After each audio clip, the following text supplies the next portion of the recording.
প্রিয় দর্শক, দেশ টিভির নিয়মিত আয়োজন দেশের কথা দশের কথায় আপনাদেরকে স্বাগত জানাচ্ছি। আমি নজরুল কবির। প্রিয় দর্শক, 23 বছর আগে 1997 সাল 2রা ডিসেম্বর, সেদিন পার্বত্য চট্টগ্রামের জীবনে শুধু নয়, জুম্মবাসীর জীবনে শুধু নয়, বাংলাদেশের মানুষের কাছেও একটি বিশেষ দিন হিসেবে চিহ্নিত হয়েছিল। সেদিন পার্বত্য চট্টগ্রামের সেই সময়ের আর শান্তি বাহিনীর সঙ্গে শান্তি বাহিনীর যে রাজনৈতিক সংগঠন জনসংহতি সমিতি, সেই জনসংহতি সমিতির সঙ্গে সরকারের একটি চুক্তি স্বাক্ষর হয়। দীর্ঘদিনের পার্বত্য চট্টগ্রামের যেই হানাহানি সংগ্রাম ছিল, রক্তক্ষয়ী সংঘর্ষ ছিল, তার অবসানের লক্ষ্যে স্বাক্ষরিত হয় পার্বত্য চট্টগ্রাম চুক্তি, যে চুক্তি শান্তি চুক্তি নামে অভিহিত। সেই শান্তি চুক্তির ফলে পাহাড়ে কি শান্তি ফিরে এসেছে? তাহলে পাহাড়ে গত 3 বছরে শুধুমাত্র পার্বত্য চট্টগ্রামে বিরাজমান 4টি রাজনৈতিক দলের 87 জনের খুনের ঘটনা তো ঘটত না। পার্বত্য চট্টগ্রামে গত 3 বছরে এ পর্যন্ত 119টি খুনের ঘটনা ঘটেছে। পার্বত্য চট্টগ্রামে এখনও অভিযোগ রয়েছে যে দেদারসে চাঁদাবাজি হচ্ছে। কারো অভিযোগ যে প্রায় প্রতি মাসে 400 কোটি টাকার মতো চাঁদাবাজি হয়।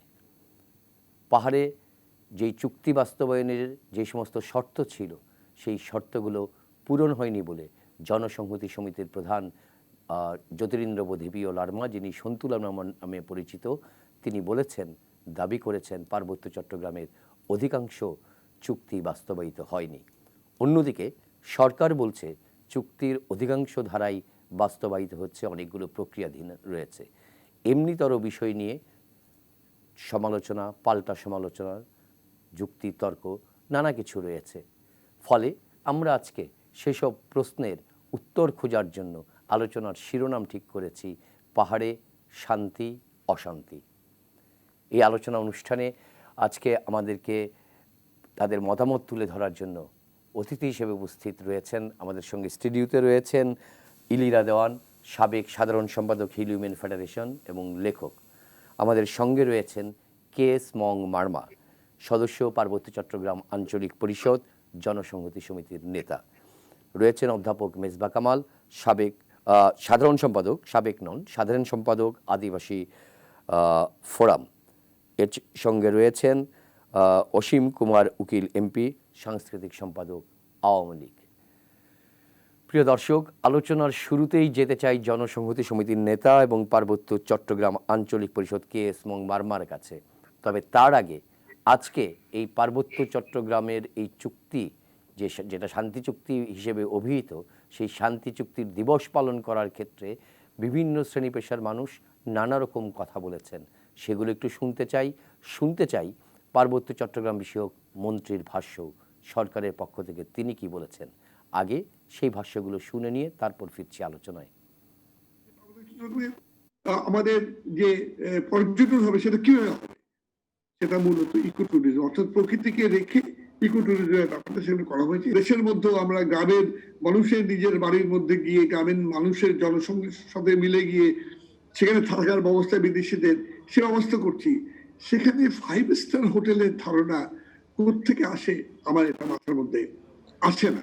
বাংলাদেশের 10 ভাগের 1 ভাগ অঞ্চল অশান্ত থাকবে, পীড়ন থাকবে, হত্যা চলবে, নির্যাতন চলবে, এটা মেনে নেওয়া যাবে না।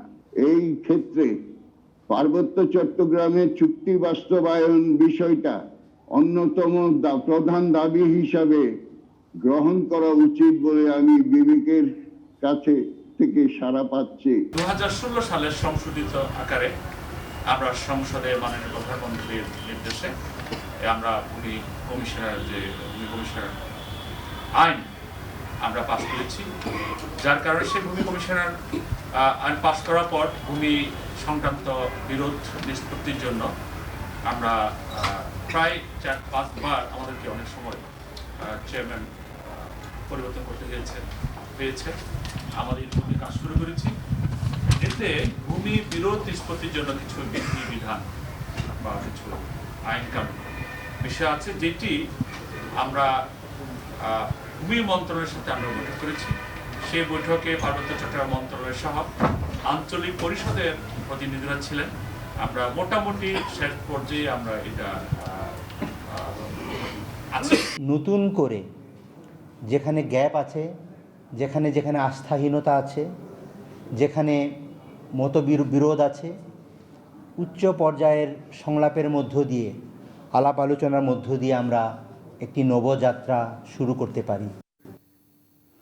প্রিয় দর্শক, শুনছিলেন আপনারা বিভিন্ন শ্রেণী পেশার মানুষ, রাজনীতিক, আদিবাসী নেতা এবং সরকারের মন্ত্রীর ভাষ্য। যে কথাটি বলছিলাম যে আলোচনার শুরুতেই কেএস মংয়ের ভাষ্য শুনতে চাই।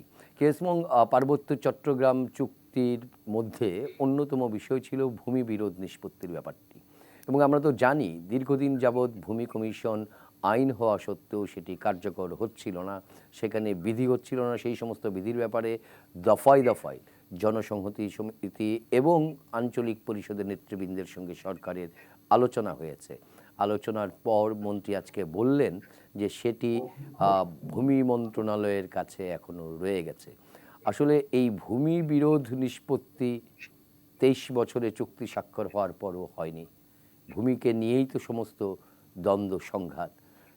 কিভাবে এই শান্তি চুক্তি বাস্তবায়নের ক্ষেত্রের অন্তরায়গুলো দূর করবেন? ধন্যবাদ নজরুল। আজকে পার্বত্য চট্টগ্রাম চুক্তির 23 বছর বর্ষপূর্তিতে আপনার মাধ্যমে আজকে যারা আলোচক আছেন তাদের সকলকে সংগ্রামের শুভেচ্ছা। কারণ আমরা সকলে এই চুক্তিতে উপনীত হওয়ার জন্য চেষ্টা করেছি। এখানে মেজবা ভাই, অসীম দা, আমরা ক্যাম্পাসে যার সাথে বহু মিছিল মিটিং করেছি, অসীম দাকে নিয়ে পার্বত্য চট্টগ্রামের বিভিন্ন জায়গায় গিয়েছি। আমাদের ছোট বোন ইলিরা দোবান, সে তো সেই সময়কালে রাজপুত্রের নেত্রী ছিলেন। তো বিষয়টি আপনি যেটা প্রশ্ন করেছেন যে পার্বত্য চট্টগ্রাম চুক্তির হওয়ার পেছনে গণপ্রজাতন্ত্রী বাংলাদেশ সরকার এবং আমাদের পার্বত্য চট্টগ্রামের সেই সময়কার জনসংঘ সমিতি তথা শান্তি বাহিনী তারা যে ভূমিকা রেখেছে সেটা অবশ্যই আমাদের দেশের জন্য প্রশংসামূলক। সরকারও অনেকগুলো বিষয়ে আমাদেরকে ছাড় দেওয়ার জন্য কথা বলেছে, অনুরোধ করেছে। আমরা কিন্তু দেশের স্বার্থে, পার্বত্য এলাকার স্বার্থে আমরা অনেক কিছু ছাড় দিয়ে চুক্তিতে উপনীত হয়েছি। আজকে পার্বত্য চট্টগ্রামের মূল সমস্যা হলো ভূমির সমস্যা। এই ভূমির সমস্যা,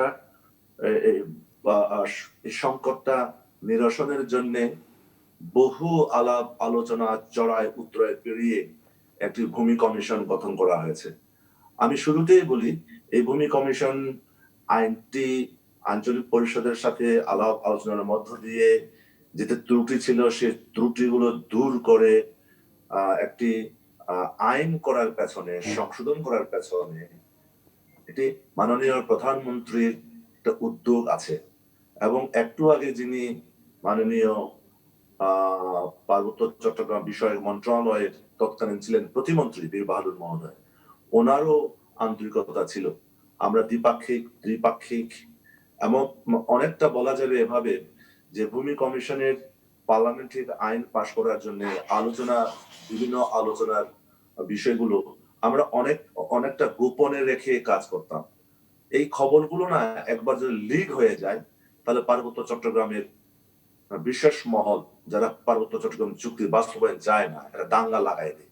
একটু লিক হয়েছিল চট্টগ্রামের বৈঠকের, যে আমাদের নেতা সন্তোষ মহোদয় এবং রিজভী সাহেবের মধ্যে যে বৈঠক হলো, আমি ছিলাম, আমি আর গৌতমদা ছিলাম, আর পার্বত্য চট্টগ্রাম বিষয় মন্ত্রণালয়ের মাননীয় সচিব বিক্রম উপস্থিত ছিলেন। আমাদের সিদ্ধান্ত ছিল আমরা প্রেসে বলবো না, তবে এই কাগজগুলো আমরা খুব সংগোপনে রাখবো। একটু লিক হওয়ার কারণে তার উপরে দিন কারফিউ জারি করতে হয়েছে। কোথায়? আমাদের রাঙামাটিতে। তারপরেও অনেক চড়াই উতরে পেরিয়ে ভূমি কমিশন গঠন হলো, আইন সংশোধন হলো, কিন্তু ভূমি কমিশন যাতে কাজ করতে না পারে তার জন্য চতুর্দিকে যে প্রতিবন্ধকতা সৃষ্টি করে দিয়েছে। উদাহরণ হিসেবে বলা হয়, ভূমি কমিশন রাঙামাটি বসলে রাঙামাটিতে হরতাল দেয় কারা? তথাকথিত মৌলবাদী জোট, যে আহ, যে কি বলে আমি নাম সম অধিকার বাঙালি কল্যাণ পরিষদ সেগুলোকে বিলুপ্ত করে বিশেষ মহলরা একটি সংগঠন করে দিয়েছে, সেটা নাগরিক নায়কী কমিটি। সেই উদ্যোগে খাগড়াছড়ি জনভূমি কমিশন বৈঠক করা হয়, সেখানে হরতাল দেয় এবং রাঙ্গামাটি থেকে যখন বান্দরবনের বৈঠক করতে আসে রাস্তা ব্লক করে দিয়েছে। সেখানে পুলিশ অসহায়, সেখানে আইন শৃঙ্খলার বাহিনী তারা অনেক তারা সঠিকভাবে করতেছে না। এখন ভূমি কমিশন কেন কাজ করতে পারতেছে না? যে এখানে ভূমি কমিশন গঠন করার পরে, ভূমি কমিশনের আইন সংশোধন হওয়ার পরে সরকার বিধিমালা করবে। এই বিধিমালা করার জন্য তো 4 বছর প্রয়োজন ছিল না, এবং এই ভূমি কমিশনের জনবল লোকবল বাড়ার জন্য এখানে তো অত বছর দরকার ছিল না। কাজেই ভূমি কমিশন, ভূমিটা হলো পার্বত্য চট্টগ্রামের মূল সমস্যা। এই মূল সমস্যা যাতে সমাধান করতে না পারে বিশেষ মহল এবং পার্বত্য অঞ্চলের স্বার্থান্বেষী মহল সরকারকে আমি মনে করছি মিসগাইড করছে, যাতে ভূমি সমস্যা সমাধান করতে না পারে। আর ভূমি সমস্যার সমাধান না হলে তো চুক্তি করে কোনো লাভ নাই। ধন্যবাদ কে এস মং। আসবো আপনার কাছে আবার। অধ্যাপক মেজবা কামাল, এবার একটু আপনার কাছে আসতে চাই। যেই জায়গাটি শেষ করলেন কে এস মং, বলছিলেন যে পার্বত্য চট্টগ্রাম চুক্তি স্বাক্ষরের পেছনে অন্যতম বিষয় ছিল ভূমি বিষয়। আমরা তো জানি যে সেখানে পার্বত্য চট্টগ্রামে পাহাড়ি জনগোষ্ঠীর সংখ্যাগরিষ্ঠ বসবাস ছিল। সেখানে কিভাবে বাঙালিদেরকে নিয়ে যাওয়া হয়, যাদেরকে আমরা স্যাটেলার হিসাবে অভিভাবক হিসেবে অভিহিত করে থাকি, সেখানে এবং সেটি রাজনৈতিকভাবেই এই কাজটি করা হয়েছিল 75-এর পরে। আপনার কাছ থেকে যদি জানতে চাচ্ছি, পার্বত্য চট্টগ্রাম চুক্তি স্বাক্ষরের ক্ষেত্রে বর্তমান সরকার রাজনৈতিকভাবে অঙ্গীকারাবদ্ধ, কারণ এই চুক্তি স্বাক্ষর করেই বর্তমানে যিনি মাননীয় প্রধানমন্ত্রী আছেন জননেত্রী শেখ হাসিনা, তিনি কিন্তু ইউনেস্কো শান্তি পুরস্কারও পেয়েছেন এই চুক্তির কারণে। আমি সেই রকম একটি বাস্তবতার জায়গা থেকে আপনার কাছে জানতে চাচ্ছি, এই অন্তরায়গুলো দূর করার উপায় কি? জি, অনেক ধন্যবাদ আপনাকে নজরুল কবির। আমি এই প্রশ্ন উত্তরে যাওয়ার আগে একটু আপনি যেটা দিয়ে শুরু করলেন আজকের আলোচনা সেই প্রসঙ্গে বলতে চাই। আপনি বললেন পার্বত্য চট্টগ্রামে চাঁদাবাজি হচ্ছে। বাংলাদেশে কোথায় চাঁদাবাজি হয় না আপনি আমাকে বলতে পারেন? হ্যাঁ, ঢাকা শহরে চাঁদাবাজি হয় না? এটা আমার বক্তব্য নয়, এটা পার্বত্য নাগরিক পরিষদের দাবি যে সেখানে বছরে প্রায় 400 কোটি টাকার চাঁদাবাজি হয়।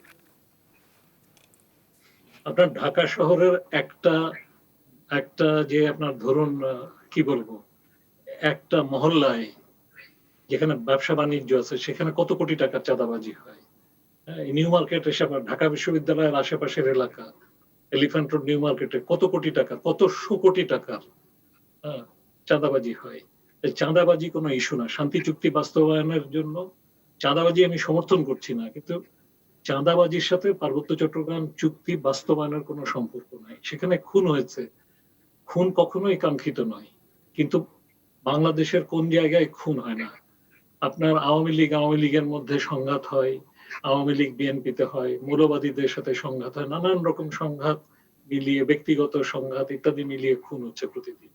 কাজেই ওখানে আপনার এত বছরের মধ্যে 119টা খুন হয়েছে। এই জন্য তো শান্তি, এবং তার বেশিরভাগই আদিবাসীরা নিজেরা খুন হয়েছে। তো তার মধ্যে দিয়ে আপনার সেখানে তার জন্য কি চুক্তি বাস্তবায়ন থেমে থাকবে? সেটা তো কোনো ইস্যু না। আসলে কোনো বিশেষ মহল থেকে আজকে এই প্রশ্নগুলো তুলে দৃষ্টিকে অন্যদিকে ঘোরানোর চেষ্টা হচ্ছে, যাতে করে চুক্তি বাস্তবায়নের বিষয়টা না এগোয়। এটা একটা। তারপর আপনি যে প্রশ্নটা করলেন সেটা হচ্ছে যে আপনার সেটলার বাঙালিদের নিয়ে যাওয়ার যে কথাটা, আমি খুব অল্প কথাই বলি। 1947 সালে পার্বত্য চট্টগ্রামে আপনার ছিল মাত্র 2.4 জন, 100 জনের মধ্যে 2.4 জন বাঙালি, আর 97.6 জন, স্ট্যাটিস্টিক্যালি 98 জন ছিল আদিবাসী। তারপরে এমনকি 1973 সালে সেইখানে আপনার ছিল 13.2 ভাগ বাঙালি, আর আজকে আর বাকি আপনার 77 ভাগ, মানে 78 ভাগ ছিল আদিবাসী। আজকে পার্বত্য চট্টগ্রামে 52 ভাগ বাঙালি আর আপনার 48 ভাগ আদিবাসী। তারা কিন্তু নিজেরা মাইনরিটি হয়ে গেছেন। তো এই যে আপনার এই যে ডেমোগ্রাফিক যে চেঞ্জ, এই ডেমোগ্রাফিক চেঞ্জ তো তাদের মধ্যে একটা ভয় তৈরি করছে যে তারা আস্তে আস্তে তারা সেখানে শুধু মাইনরিটি হবেন না, তারা হয়তো সেখানে থাকতেই পারবেন না। অনেকে তো দেশান্তরিত হচ্ছেন, অনেকে ভারতে চলে যাচ্ছেন, এখন আবার অনেকে বার্মায় চলে যাচ্ছেন, এরকম দেশান্তরণ হচ্ছে। কাজে সেই সংকটগুলো কিন্তু আছে। তো যে এলাকায় ঐতিহাসিক ভাবে হাজার হাজার বছর ধরে যে মানুষগুলো ছিলেন, সেখানে তাদের অগ্রাধিকারের প্রসঙ্গ তো শান্তি চুক্তিতে স্বীকৃত হয়েছে, সে বিষয়টা মানা দরকার। এখন আপনি যে প্রশ্নটা করলেন যে আপনার এই ভূমি বিরোধের চুক্তির প্রশ্নে প্রতিবন্ধকতাগুলো, জি হ্যাঁ, জি, এখন এই ব্যাপারে সবচেয়ে আগে যে কথাটা আমি বলবো সেটা হচ্ছে পার্বত্য চট্টগ্রাম চুক্তি প্রণয়নের জন্য কিন্তু রাজনৈতিক নেতৃত্বের দূরদর্শিতার দরকার ছিল, রাজনৈতিক সদিচ্ছা, জোরালো প্রতিফলন দরকার ছিল। তা না হলে পার্বত্য চট্টগ্রাম শান্তি চুক্তি হতো না। এবং যেহেতু এটা একটা রাজনৈতিক সমস্যা, কারণ একটা দেশে বাঙালি ছাড়াও যে মানে বহু জাতির মানুষ বাস করে, এই বাস্তবতার স্বীকৃতি, সকলের সমান নাগরিকত্বের অধিকার, সেই স্বীকৃতিটা কিন্তু তৈরি হয়েছে শান্তি চুক্তির মধ্যে দিয়ে। এটা পলিটিক্যাল প্রবলেমের, পলিটিক্যাল অ্যাকোমোডেশনের দূরদৃষ্টি মন্ত্রী শেখ হাসিনার ছিল বলেই এই চুক্তিটা হয়েছে। তো আজকে দেখা গেছে বিগত বেশ কয়েক বছর ধরে যে সেইখানে কিন্তু রাজনৈতিক নেতৃত্ব যেন মনে হচ্ছে বিষয়টার থেকে একটু পিছিয়ে এসছেন, এবং এই দায়িত্বটা, চুক্তির বিষয়টা, পার্বত্য চট্টগ্রাম দেখভালের দায়িত্ব কিন্তু সামরিক বেসামরিক আমলাদের উপরে যেন ছেড়ে দেওয়া হয়েছে। এবং এই আমলাতন্ত্র তাদের নিজেদের এজেন্ডা আছে, এবং আমলাতন্ত্রকে দিয়ে এই ধরনের কোন সমস্যার সমাধান পৃথিবীর কোথাও হয় নাই। একটা পলিটিক্যাল প্রবলেম নিষ্পত্তির জন্য পলিটিক্যাল লিডারশিপ দরকার, তাদের প্রুডেন্স দরকার, তাদের যে পলিটিক্যাল উইল তার রিফ্লেকশন দরকার, তাদের যে দূরদৃষ্টি সেটা দরকার। তো আমি মনে করি পার্বত্য চট্টগ্রামে আজকে প্রতিবন্ধকতা প্রধানত তৈরি হচ্ছে আপনার যে রাজনৈতিক নেতৃত্ব সামনে না থেকে এই বিষয়টার দায়িত্ব অর্পিত হয়েছে এখন এই আমলাদের হাতে, এবং এই আমলারা এই সমস্যাটাকে জটিল করছে। ধন্যবাদ মেজবা কামাল। এবার রাজনৈতিক নেতৃত্ব সামনে আসা দরকার, যে রাজনৈতিক সদিচ্ছা নিয়ে চুক্তিটা স্বাক্ষরিত হয়েছিল সেরকম সদিচ্ছা দিয়ে চুক্তি বাস্তবায়নের কাজটাকে হাতে। ধন্যবাদ মেজবা কামাল, আপনার কাছে আবার ফিরবো। এবার আসতে চাই যে সরকারি দলের সাংস্কৃতিক সম্পাদক অর্থাৎ আওয়ামী লীগের সাংস্কৃতিক সম্পাদক অসীম কুমার উকিল, আপনার কাছে এই চুক্তি স্বাক্ষরের সময় এবং পার্বত্য চট্টগ্রামে শান্তি চুক্তি স্বাক্ষরিত হোক এবং চুক্তি সুন্দরভাবে বাস্তবায়িত হোক, এই জন্য আপনি রাজপথে এক সময় ছিলেন, এখন আওয়ামী লীগের নীতি নির্ধারণী পর্যায়ে রয়েছেন। যে অভিযোগগুলো ইতিমধ্যে দুজন বক্তা উত্থাপন করলেন, আপনার বক্তব্য জানতে চাচ্ছি। আসলেই কি রাজনৈতিক নেতৃত্বের সদিচ্ছার অভাব দেখা যাচ্ছে? কারণ আমরা তো জানি চুক্তি বাস্তবায়ন কমিটি বলে একটি কমিটি আছে, যেখানে জনসংহতি সমিতি এবং আপনাদের দলের লোকদের নিয়ে একটি কমিটি করে দেওয়া আছে। সেই বাস্তবায়ন কমিটির সর্বশেষ সভাই বা কবে হয়েছিল? আপনাকে ধন্যবাদ। এই মধ্যরাতে দেশ বিদেশে যারা টেলিভিশন সেটের সামনে বসে এরকম একটি গুরুত্বপূর্ণ বাংলাদেশের রাজনীতির একটি গুরুত্বপূর্ণ অধ্যায়ের ঘিরে আবর্তিত টক শো শুনছেন, সেই সমস্ত দর্শক শ্রোতা সকলের শুভেচ্ছা অভিনন্দন, সহালোচক থেকে স্বাগত। আসলে ইতিমধ্যে দুজনের বক্তব্য শুনেছি, আমার পরও বক্তব্য রাখবেন। আমাদের সবার আলোচনাটাই আসলে পাহাড়ের শান্তি। আপনার টাইটেল আছে পাহাড়ের শান্তি এবং পাহাড়ের অশান্তি। আমাদের আলোচনাটা আসলে পাহাড়ের শান্তিকে ঘিরেই, ও সেই ব্যাপারে কাজ করছে। সরকারি দল তো আছেই। শান্তি চুক্তি সম্পাদনের দিন আমার সুযোগ হয়েছিল শান্তি সম্পাদনের যে চুক্তি হয়েছিল সেই স্পটে থাকা। মাননীয় প্রধানমন্ত্রী শেখ হাসিনা 21 বছর পর দেশ পরিচালনার দায়িত্ব নিয়ে দেশের একটি বড় সংকট পার্বত্য চট্টগ্রাম এর পাহাড়ি অঞ্চল, রাঙ্গামাটি, খাগড়াছড়ি, বান্দরবনের মানুষগুলিকে নিয়ে কথা বলেছেন। প্রথমেই 21 বছর পর দেশ পরিচালনার দায়িত্ব নিয়ে তিনি প্রথমে এটাকে অ্যাড্রেস করেছেন, এবং 97 সালের এই ডিসেম্বর মাসে সেই চুক্তি সম্পাদিত হয়েছে। অনেকদিন হয়ে গেছে। আসলে কিছু কথা অধ্যাপক মেজবা কামাল সাহেব বলেছেন আর কি। এবং আমি মনে করি জিস্ট কথাটা স্যার বলেছে নাকি। আমরা সরকারি দল, আওয়ামী লীগ সবকিছু মিলে কিছু কথা বলার সুযোগ আছে, সেটুকু বলারও দরকার, একটু মনে করে দেওয়া দরকার আর কি, যে বিষয়টা আমাদের দেখা। আমি ছাত্রলীগের সেক্রেটারি হিসেবে আমি যখন সংগঠন করতে গেছি পাহাড়ি অঞ্চলে, তখন মানে সে কি ভয়াবহ পরিস্থিতির মধ্য দিয়ে আমার রাঙ্গামাটি, খাগড়াছড়ি, বান্দরবনে পৌঁছতে হয়েছে, সেটা মানে আজকালকার প্রজন্মের কাছে বর্ণনা করলে বিশ্বাস করবে না। মানে পথে পথে যে নিরাপত্তা বাহিনীর মোকাবেলা করে রাত্রে গিয়ে উঠা, সেই হোটেলে থাকি কিংবা সার্কিট হাউসে থাকি, সেখানে পাহারা, সেগুলো একটা ভয়াবহ ব্যাপার। যাই হোক, সবকিছুর অবসানের লক্ষ্যেই আমাদের সাথে শান্তি চুক্তি সম্পাদিত হয়েছিল।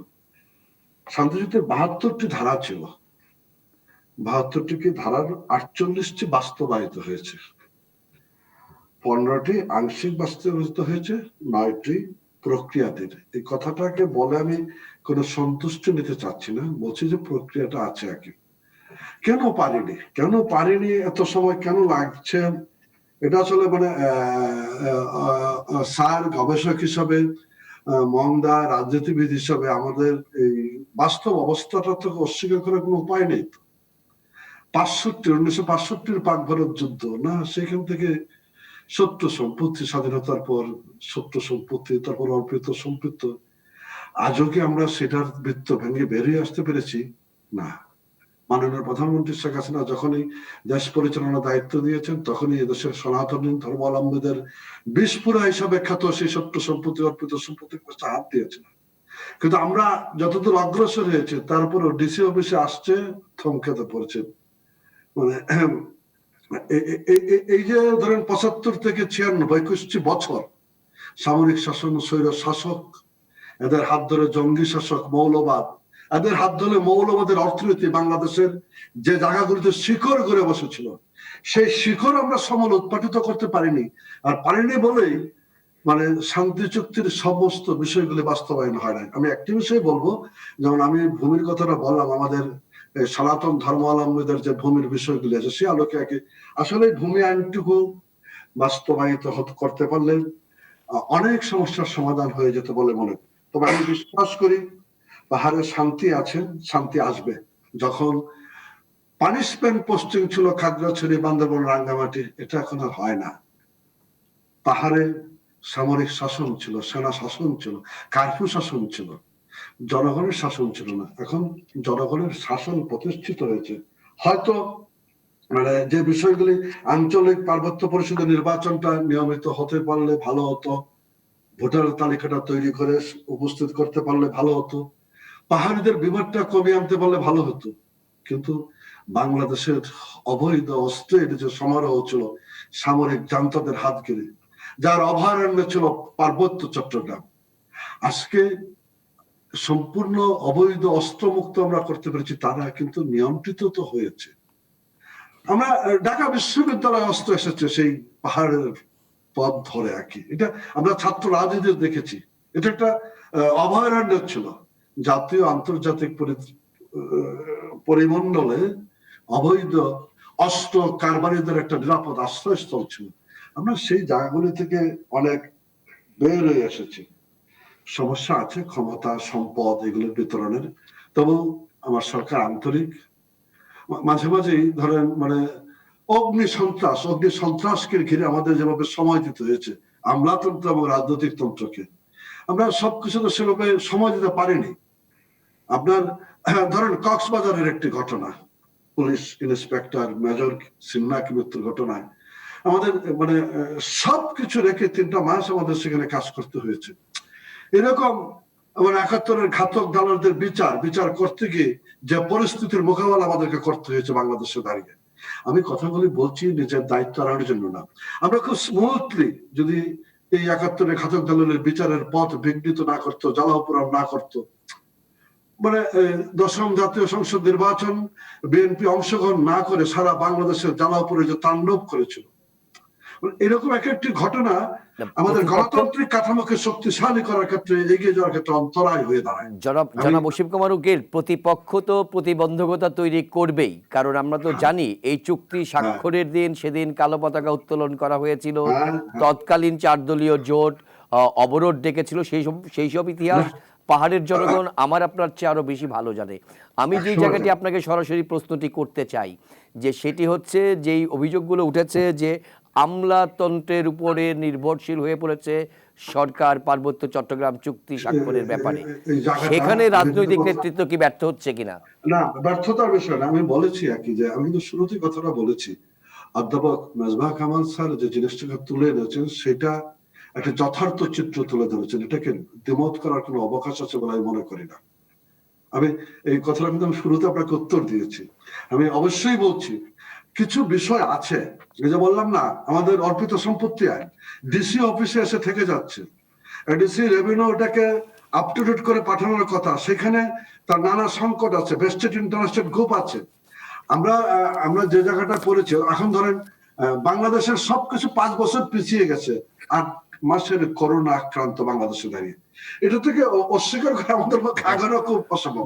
আমি বিশ্বাস করি মাননীয় প্রধানমন্ত্রী যখন শেখ হাসিনা, যার হাত ধরে শান্তি চুক্তি সম্পাদিত হয়েছে, চিফ তখন ছিলেন আবুল হাসনাত আব্দুল্লাহ, যে শান্তি চুক্তিতে স্বাক্ষর করেছেন, সন্তুল আরমার যেখানে ছিলেন নাকি, সেই শান্তি চুক্তির পরিপূর্ণ বাস্তবায়ন প্রধানমন্ত্রী শেখ হাসিনার হাত দিয়ে হবে।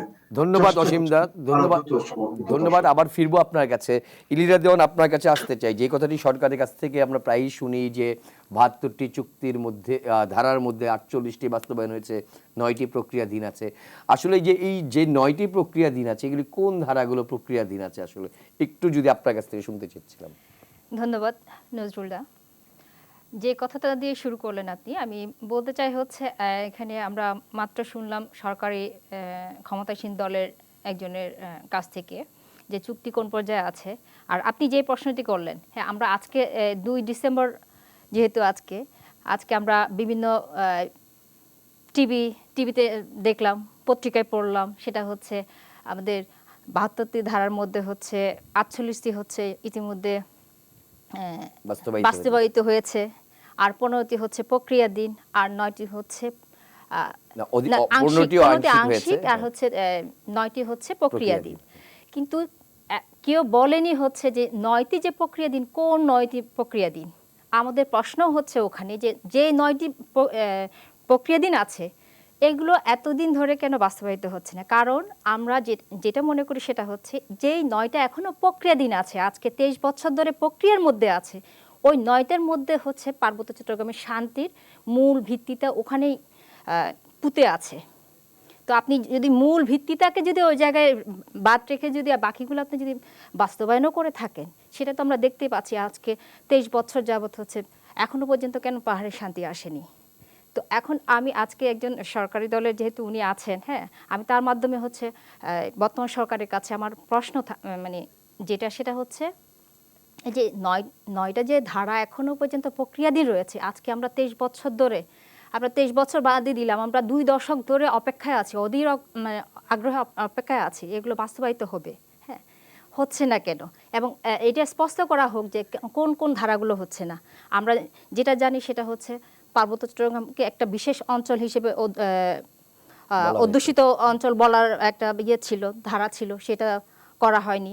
আপনি শুরুতেই বলেছেন যে আজকে হচ্ছে ওখানে, এবং মেজবাহ স্যারও বলেছেন যে আজকে সেখানে পার্বত্য চট্টগ্রামে পাহাড়ি এবং বাঙালি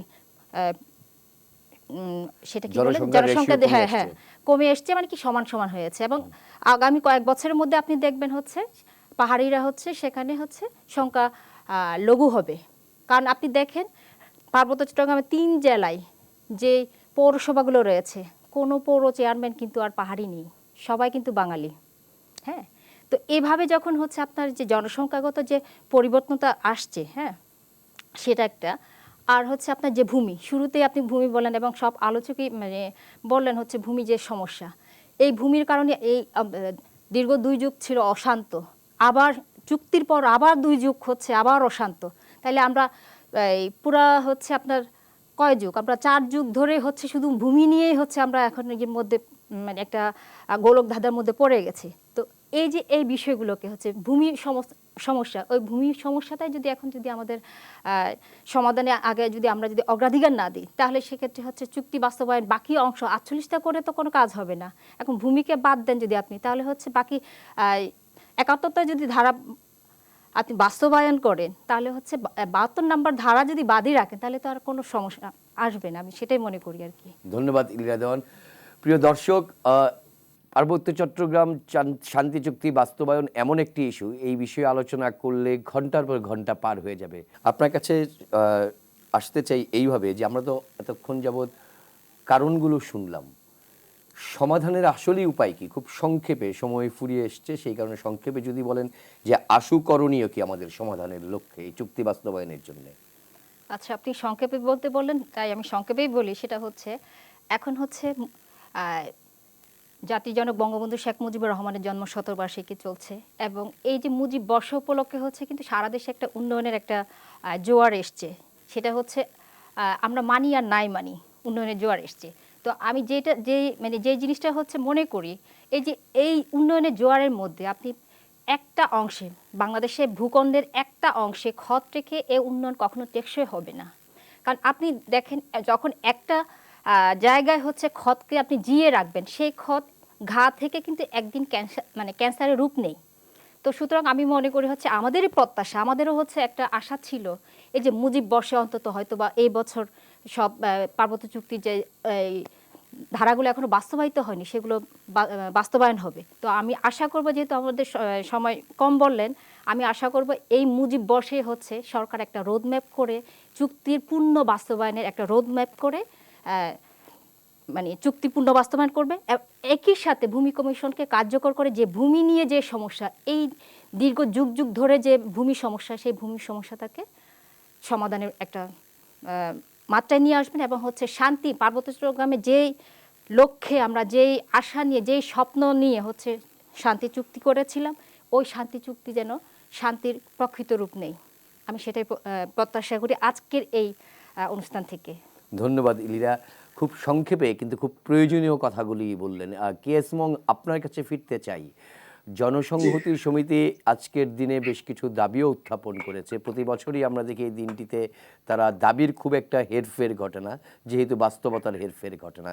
আপনার কাছে যে এই জায়গাটি জানতে চাচ্ছিলাম, ইলিরা দেওয়ান যেই ইঙ্গিতটি দিয়েছেন যে চুক্তি বাস্তবায়নের একটি রোডম্যাপ প্রয়োজন, আপনারা কি মনে করছেন এই চুক্তি বাস্তবায়ন কিভাবে হতে পারে, কত দ্রুত হতে পারে?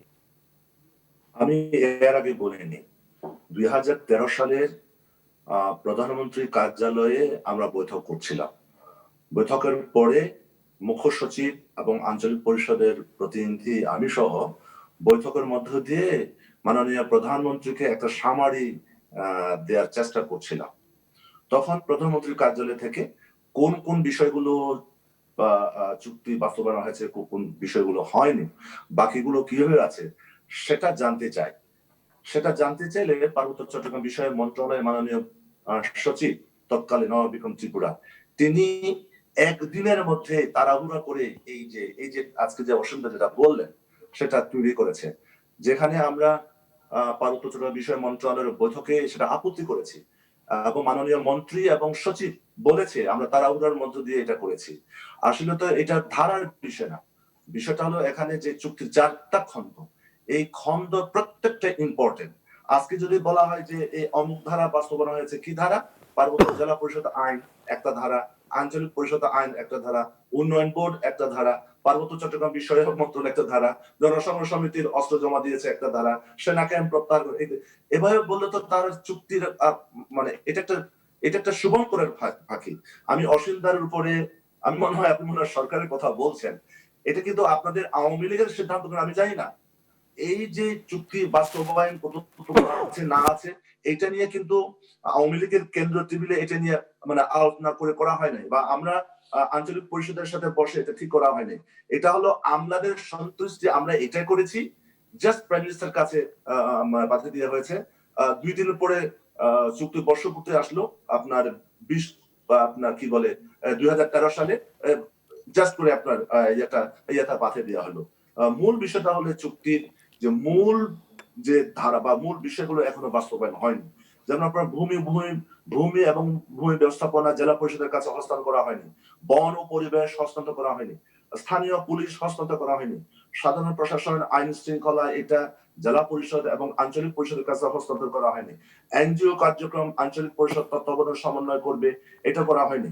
এনজিও কার্যক্রমের উপর তত্ত্বাবধান সমন্বয় জেলা পর্যায়ে জেলা পরিষদ এবং জেলা পরিষদ সভাপতি পদাধিকার সভাপতি হয়ে বৈঠক, এই বৈঠক এখন ডিসি করছে। বিভিন্ন গোয়েন্দা বাহিনী স্থানীয় এনজিওদেরকে ব্ল্যাক লিস্ট করছে। পরিষদ ভারত প্রত্যাগত করা হয়নি, মিশন আইন না, পুনর্বাসন করা হয়নি। জনসংঘ সমিতির নেতাদের 16/8/2019 সালে পার্বত্য চট্টগ্রাম চুক্তি বাস্তবায়ন বৈঠক করা হয়েছিল। সেটা বিষয়ে পরিষ্কার সিদ্ধান্ত নিয়েছে, যেখানে মাননীয় মন্ত্রী বীর বাহাদুর শেখ এবং আব্দুল হাসান আব্দুল্লাহ স্বাক্ষরিত। সেখানে সচিব মহোদয় আমাদের জনসংঘ সমিতি জনাব কেস এবং আমরা বুঝতে পারছি যে মৌলিক বিষয়গুলোই এখনো অবাস্তবায়িত রয়ে গেছে। এইটার উপায়টা কি? আপনার কাছ থেকে পরামর্শ চাচ্ছিলাম যে কিভাবে আমরা এটার থেকে সমাধানে যেতে পারি। চুক্তি বাস্তবায়ন কমিটি কি কোনো একটি পুনর্মূল্যায়ন করতে পারে? যে চুক্তির আমি যতদূর জানি গণমাধ্যম কর্মী হিসেবে যে চুক্তি বাস্তবায়ন কমিটির সভাটিই হচ্ছে না অনেক দিন যাবত। জি, সভাতে হয়েছিল, সেখানে পরিষ্কার করে বলা হয়েছে যে ভূমি কমিশন আইন কার্যকর করার জন্য পার্বত্য চট্টগ্রাম বিষয়ে মন্ত্রণ দায়িত্ব দেওয়া হয়েছে। জনসংঘ সমিতির নেতাদের হুলিয়া মামলা মিথ্যা হয়রানি এটা বন্ধ করার জন্য বিভাগীয় কমিশনার ডিসি এসপি বান্দরবানকে দায়িত্ব দেওয়া হয়েছে এবং আপনার যে সেখানে আভ্যন্তরীণ বস্তু পুনর্বাসন করার জন্য দায়িত্ব দেওয়া হয়েছে পার্বত্য চট্টগ্রাম বিষয়ে মন্ত্রণালয়। আজকে প্রায় 1.5 বছর হতে চললো, এটা তো কোনোটি বাস্তবায়ন হলো না। আসলে তাহলে বাস্তবায়ন করতে আর সরকার চাচ্ছেন না। আন্তরিকতা ছিল আগে, এখন সেই আন্তরিকতা এবং সাহস সরকার দেখাতে পারছে না। এখন অসীমদার আছেন, আওয়ামী লীগের কেন্দ্র কমিটির অন্যতম নেতা, সিভিল সোসাইটি, তাদেরকে বলতে হবে যে চুক্তি কি এর মধ্য দিয়ে গলা টিপে হত্যা করব, নাকি চুক্তি বাস্তবায়নের জন্য আগে যেভাবে আন্তরিকতার সহকারে চেষ্টা করা হয়েছে সেটা চেষ্টা করা হবে। আমি পরিষ্কার করে বলতে চাই যে পার্বত্য চট্টগ্রাম চুক্তির গোল করে পার্বত্য চট্টগ্রামের যে মাননীয় প্রধানমন্ত্রীকে অন্ধকারে রেখে পার্বত্য চট্টগ্রাম চুক্তির বাস্তবায়নের পথকে বন্ধ রেখে পার্বত্য চট্টগ্রামের এখানে ভেস্টিং ইন্টারেস্ট গ্রুপ এবং সন্ন্যাসী মহল তারা নানা ধরনের লুটার চেষ্টা করছে। বলি যে ধন্যবাদ কেস এবং আপনার কাছে আমরা আবার আসবো, আবার সময় পেলে আবার আসবো। অধ্যাপক মেজবা কামাল আপনার কাছে কেস এবং আমরা সম্ভবত একটু জানতে একটুটি হচ্ছে নেটওয়ার্কের কারণে একটু সমস্যা হচ্ছে। আমি আসছি, একটু বলতে দেন, এভাবে নেটওয়ার্ক সমস্যা হবে। আপনি একটু পরে আসেন, আপনার কাছে আমরা আবার পরে ফিরবো। এখানে নেটওয়ার্কে একটু ঝামেলা হচ্ছে, আমরা আসছি আপনার কাছে। আগে একটু মেজবা কামালের কাছ থেকে শুনে আসি। জনাব মেজবা কামাল আপনার কাছ থেকে জানতে চাচ্ছিলাম সমাধানের আশু উপায় কি? আচ্ছা, সমাধানের তো মানে কয়েকটা কাজ জরুরি ভাবে করা দরকার। একটু সংক্ষেপে, সময় কমে এসছে, সংক্ষেপে বলতে হবে। হ্যাঁ, না, প্রসেসটা একটু বুঝতে হবে যে পার্বত্য চট্টগ্রাম চুক্তি স্বাক্ষর হয়েছে রাষ্ট্রের সর্বোচ্চ পর্যায় থেকে, সেই চুক্তিটা স্বাক্ষরিত হয়েছে। তারপরে আপনার সেই অনুযায়ী আইন হয়েছে পার্লামেন্টে এবং সেই আইন অনুযায়ী পার্বত্য চট্টগ্রাম মন্ত্রণালয় গঠিত হয়েছে, পার্বত্য চট্টগ্রাম আঞ্চলিক পরিষদ হয়েছে, 3 পার্বত্য জেলায় 3টি হিল ডিস্ট্রিক্ট কাউন্সিল হয়েছে। কিন্তু আপনার সেই অনুযায়ী কিন্তু চুক্তি এবং আইন অনুযায়ী গোটা পার্বত্য চট্টগ্রামের বেসামরিক প্রশাসন এবং সমস্ত উন্নয়ন কর্মকাণ্ড তত্ত্বাবধানের দায়িত্ব হচ্ছে আঞ্চলিক পরিষদের। আঞ্চলিক পরিষদকে সেই ক্ষমতা দেওয়া হয়নি। তার কারণটা কি? যে এই দেশে নাকি অদ্ভুত একটা ব্যবস্থা যে আপনি চুক্তি করলে হবে না, আপনি আইন করলে হবে না, এ ব্যাপারে নাকি একটি আপনার জিও গভর্নমেন্ট অর্ডার হতে হবে। হ্যাঁ, এবং সেটা আপনার হয়েছে আপনার যে কি বলে আপনার গেজেট হয়েছে, গেজেট হলেও হবে না, তারপরে নাকি একটা গভর্নমেন্ট অর্ডার হতে হবে। এটা আপনার আমলাতান্ত্রিক পরিভাষায় হচ্ছে পাতলা কাগজ। সেই পাতলা কাগজের অর্ডার হতে হবে, না হলে এগুলো কোনোটাই কার্যকরী তো হবে সেই না। তাহলে অর্ডারটা হতে এই বাধা পার্লামেন্ট কোথায়? থেকে লাভ, সেই বাধাটা তো জানি না কোথায়। সেই বাধাটা তো এই অর্ডারটা হয় আপনার মানে আমলাতন্ত্রের মধ্য থেকে, সেটা আমলাতন্ত্র এক্সিকিউট করার কথা। যারা এই অর্ডারটা এক্সিকিউট করছে না তাদের বিরুদ্ধে কেন কোনো ব্যবস্থা নেওয়া হচ্ছে না? শান্তি চুক্তি স্বাক্ষরিত হলো 1997 সালে, আজকে 23 বছর পরে গভর্নমেন্ট অর্ডার ইস্যু হয়নি, মানেটা কি? তার মানেটা কি? এই আমলাতন্ত্র তো গলা টিপে এই চুক্তিকে হত্যা করার চেষ্টা করছে ভেতর থেকে। 23 বছর লাগে নাকি গভর্নমেন্ট অর্ডার হতে? এই যে আপনার ধরুন আজকে যে কথাটা আসছে যে আপনার মানে এই যে আপনার ভূমি কমিশন কাজ করতে পারছে না, কেন ভূমি কমিশন কাজ করতে পারছে না? তার তো যে বিধিমালা, সে বিধিমালা তৈরি হয়নি। আঞ্চলিক পরিষদের বিধিমালা, আঞ্চলিক পরিষদ তৈরি হয়েছে 21 বছর আগে, এখন পর্যন্ত বিধিমালা তৈরি হয়নি। এখন পর্যন্ত আপনার হিল ডিস্ট্রিক্ট কাউন্সিলের বিধিমালা তৈরি হয়নি, প্রবিধি তৈরি হয়নি। তো এগুলো না হলে তো এই প্রতিষ্ঠানগুলো কাজ করতে পারে না। এই যে আপনার এখন যে আমাদের মন্ত্রী পদমর্যাদায় যে পার্বত্য চট্টগ্রাম যে চুক্তি বাস্তবায়ন কমিটির প্রধান আছেন, পার্বত্য চট্টগ্রাম চুক্তি বাস্তবায়ন কমিটি আছে, তার কোনো অফিস নাই, তার কোনো লোকবল নাই। তো ঢাল নাই, তলোয়ার নাই, নিধিরাম সর্দার, তারা কি করবে? এই যে ভূমি কমিশনের কোনো অফিস নাই, কোনো লোকবল নাই, কোনো বাজেট নাই, তো তারা কিভাবে কাজ করবে? এইভাবে মানে আসলে প্রতি পদে পদে বাধা তৈরি করে রাখা হয়েছে যাতে করে এই প্রতিষ্ঠানগুলো কাজ না করতে পারে।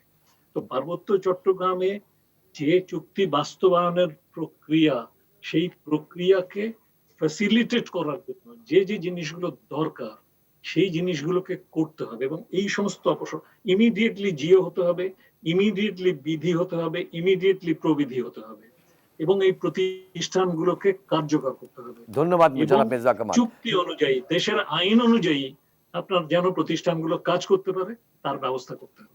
ধন্যবাদ জনাব মেজবা কামাল। অসীমদা, আপনাকে দিয়ে আজকের আলোচনাটা শেষ করতে চাই।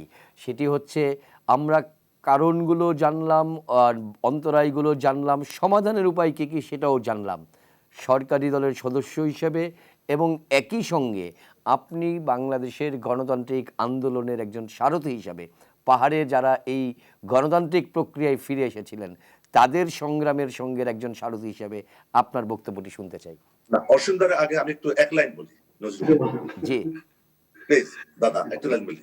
বলেন এই যে বিএনপি জামাত জোটকে রাজনৈতিকভাবে মোকাবেলা করার জন্য যে টাস্ক ফোর্স গঠন করা হয়েছিল আমির হোসেন ভাইয়ের নেতৃত্বে সরকারিভাবে মন্ত্রী পরিষদে, একইভাবে বান্দরবনের রাঙামাটি খাগড়াছড়ি থেকে নির্বাচিত এমপিরা খুব চালাকি করে কিন্তু সেখানে আমাদেরকেও বিএনপির জামাত কায়দায় দেখে দেওয়া হয়, যার কারণে আমাদের চুক্তির প্রধানত পক্ষ সন্তলমার বিরুদ্ধে 2টি মামলা হয়, আমার বিরুদ্ধে 9টা মামলা হয়।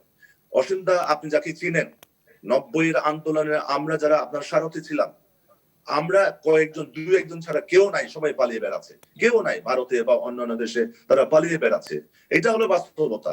এবং এখানে আমি মাননীয় অসীমদার প্রতি অনুরোধ করব, প্রধানমন্ত্রীর কাছে আমার আবেদন থাকবে, কাল বিলম্ব না করে আর দেরি না করে চুক্তি করেছেন আপনি, এবং এই চুক্তি আপনার সন্তানের মতো, এই চুক্তি বাস্তবায়ন করার আপনার দায়িত্ব আছে। আপনি ইমিডিয়েট কোন পক্ষের কথা না শুনে আপনি দ্রুত জনসংযোগ সমিতির সভাপতির সাথে কথা বলুন, জনসংযোগ সভাপতির সাথে বৈঠক করে চুক্তির যে অন্তরায় সেগুলো দূর করার চেষ্টা করুন। ধন্যবাদ কেসমং, আপনার বক্তব্যটা বুঝতে পেরেছি। অসীমদা, আপনার মন্তব্য, শেষ মন্তব্য যাচ্ছি, সময়ে আমরা ইতিমধ্যে শেষ করে ফেলেছি, একদম শেষের দিকে। শেষ হবে না শেষ, তবে খুব সুন্দর একটি আলোচনা হয়েছে।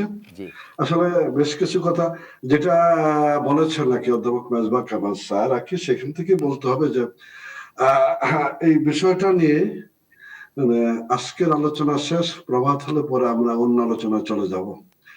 বিষয়গুলি এখানেই থেমে থাকে আর কি। কালকের দিনও যেন আমরা কথা বলতে পারি, সেই বিষয়টা আমাদের সকলে খেয়াল রাখতে হবে। ইলেনা দেওয়ান মানে বারবার আমাকে সরকারি কোটায় ফেলে দিচ্ছিল নাকি, না, নিঃসন্দেহে আমি বাংলাদেশ আওয়ামী লীগের কেন্দ্রীয় সম্পাদক মন্ডলীর সদস্য, এ ব্যাপারে দ্বিমতের অবকাশ নেই। আমি সংসদ সদস্য বটে, কিন্তু বিষয়টা আমরা যারা আলোচনা করছি আমরা কিন্তু সবাই একটা জায়গায় পৌঁছতে চাই। মোর নাম এই বলে খেত হোক, আমি তোমাদেরই লোক, বিষয়টা ভাবা যায় না। পাহাড়ে শান্তি প্রতিষ্ঠিত হবে, আস্থাহীনতা মতবিরোধ মেটানো, এটাই মূল কাজ। আস্থাহীনতা মতবিরোধের এটা আমি অবশ্যই আমার জায়গা থেকে এই বিষয়গুলি নিয়ে সোচ্চার হব এখন থেকে। সোচ্চার হবো মানে যে বিষয়গুলি বলা হয়েছে আসলে অনেক বিষয় ঠিক এভাবে অ্যাড্রেস করা হয় না, নানা কারণেই হয় না। আগে বিষয়গুলো জেনেছি এবং আমি অ্যাড্রেস করবো করে কথাটা বলতে যাচ্ছি, আসলে এটা কালকেও কথা বলতে হবে, পরশুও কথা বলতে হবে, তাহলেই এগিয়ে যেতে পারবো। অবশ্যই মাননীয় প্রধানমন্ত্রী এই সমস্যার সমাধানের প্রয়োজন উদ্যোগ গ্রহণ করবেন, শান্তি চুক্তি বাস্তবায়িত হবে। পাহাড়ি বাঙালি 50-50 হয়েছে, এই তারতম্য বাড়ানো যাবে না, সে ব্যাপারে আমাদেরকে এখন থেকে সোচ্চার হতে হবে। আমি আশা করি এটা সম্ভব হবে, আমি বিশ্বাস করি প্রধানমন্ত্রী শেখ হাসিনার নেতৃত্বে সম্ভব হবে। আমি এই ব্যাপারে প্রতিশ্রুতিবদ্ধ, অনাগত দিনগুলিতে আমরা কাজ করে যাব। সকলকে ধন্যবাদ। পাহাড়ের শান্তি ফিরে আসুক এই প্রত্যাশা। ধন্যবাদ অসীমদা, ধন্যবাদ অসীমদা, ধন্যবাদ অধ্যাপক মেজবা কামাল, ধন্যবাদ KS মংমারমা, আপনি সেই সুদূর বান্দরবান থেকে এই গভীর রাতটা আমাদের সঙ্গে যুক্ত ছিলেন। ইলিয়ানা দেওয়ান, আপনাকেও ধন্যবাদ, স্টুডিওতে এত রাত্রে কষ্ট করে আপনাদের অধিকারের কথাগুলো বলছিলেন। প্রিয় দর্শক শুনছিলেন, আমরা আসলে এমন একটি রাত পার করতে চাই আগামী 2021 সালের 2রা ডিসেম্বর, যেদিন আমরা আর এই অন্তরায়গুলো নিয়ে আলোচনা করব না। আমরা স্বপ্ন দেখতে চাই যে পাহাড়ে সত্যি সত্যিই পাহাড়ি জনগোষ্ঠীর যে অংশ, সেই পাহাড়ি জনগোষ্ঠীর যে সংস্কৃতি, তাদের যে ভাষাগত অধিকার, তাদের যে ভূমিগত অধিকার, তা প্রতিষ্ঠা পেতে শুরু করবে। এমন একটি স্বপ্ন দেখেই আজকের মতো বিদায় নিতে চাই। আর হ্যাঁ, আপনাদেরকে মনে করিয়ে দিই আবারও, এখনও কিন্তু করোনার ঢেউ কমেনি, ফলে আমরা সবাই সতর্ক থাকি। বাড়ির বাইরে যেখানে বেরোবো তখন যেন অবশ্যই মাস্ক পরিধান করে বেরোই। সবাই ভালো থাকুন, সুস্থ থাকুন, পাহাড়ে শান্তি ফিরে আসুক। শুভরাত্রি।